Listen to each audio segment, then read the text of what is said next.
કરજણમાં ક્ષત્રિય સમાજ દ્વારા પરસોત્તમ રૂપાલાના નિવેદનને લઈને મહાકાલ સેના દ્વારા મામલતદારને આવેદન આપી વિરોધ પ્રદર્શન કરવામાં આવ્યું। આ વિરોધ પ્રદર્શનમાં તેમણે રૂપાલા વિરુદ્ધના સૂત્રોચ્ચાર કર્યા હતા તેમજ પરસોત્તમ રૂપાલાની ઉમેદવારી રદ કરવાની માંગ પણ કરી હતી।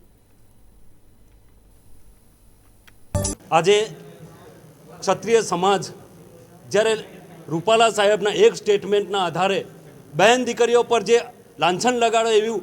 ભાષણ કર્યું અને જે સમસ્ત ગુજરાતની અંદર જે માહોલ અત્યારે બન્યો છે એના અનુસંધાનની અંદર આજે પ્રાંત સાહેબ અને કલેક્ટરશ્રીને કરજણ ખાતે સમસ્ત હિન્દુ સમાજ તથા ક્ષત્રિય સમાજ ભેગો થઈ આવેદનપત્ર અપાયા છે। આવેદનપત્ર માત્ર એક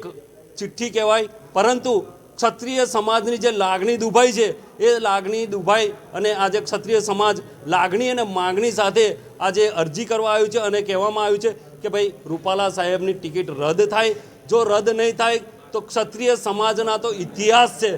કોઈ એવો સમાજ બતાવે કે ક્ષત્રિય સમાજ સિવાય કોઈ ઇતિહાસ હોય અને જ્યારે ક્ષત્રિય સમાજની બહેન બેટી પર વાત આવે ત્યારે ક્ષત્રિય સમાજ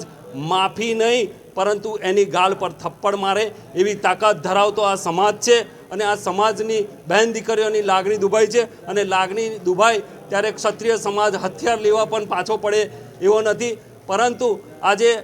મીડિયાના માધ્યમથી હું સરકારશ્રીને કહેવા માગું છું કે રૂપાલા સાહેબની અંદર શું તમે જોઈ ગયા છે કે આજે ક્ષત્રિય સમાજને અલાયદો રાખવાનું કામ કરી રહ્યા છે અને અંદર વિખવાદ કરી ક્ષત્રિય સમાજ તથા પટેલ સમાજનો જે વિવાદ કરવામાં